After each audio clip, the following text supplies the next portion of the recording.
Hello everyone and happy Thursday to you. I'm going to make this a quick post today. Again, we are reading Carl Rogers on Becoming a Person, a Therapist's View of Psychotherapy, and we are starting chapter 4. I'm just going to read chapter 4, the beginning, page 59, through the middle of page 60. And then the next time we meet, we'll start with objective knowledge. So here we go. What we know about psychotherapy objectively and subjectively.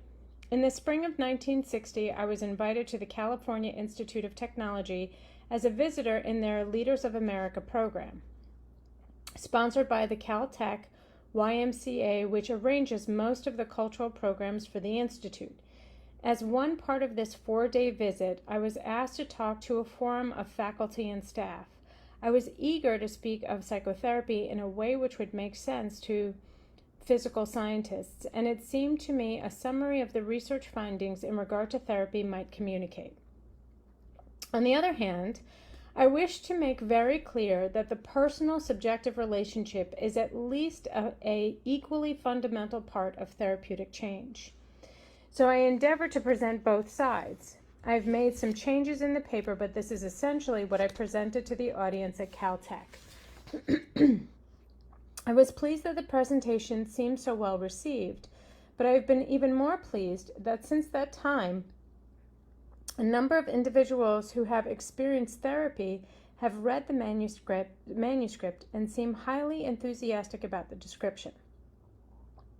In the second half of the paper, of the client's inner experience of therapy. This gratifies me because I am especially eager to capture the way therapy feels and seems to the client. In the field of psychotherapy, considerable progress has been made in the last decade in measuring the outcomes of therapy, in the personality and behavior of the client. In the last 2 or 3 years, additional progress has been made in identifying the basic conditions in the therapeutic relationship which bring about therapy, which facilitate personal development in the direction of psychological maturity. Another way of saying this is that we have made progress in determining those ingredients in a relationship which promote personal growth. Psychotherapy does not supply the motivation for such development or growth. This seems to be inherent in the organism, just as we find a similar tendency in the human animal to develop and mature physically, provided minimally satisfactory conditions are provided. But therapy does play an extremely important part in releasing and facilitating the tendency of the organism toward psychological development or maturity when this tendency has been blocked. So end of reading for today. The next time we meet, we will continue on in the bottom of page 60 with objective knowledge and continue to at least page 63, the dynamics of change.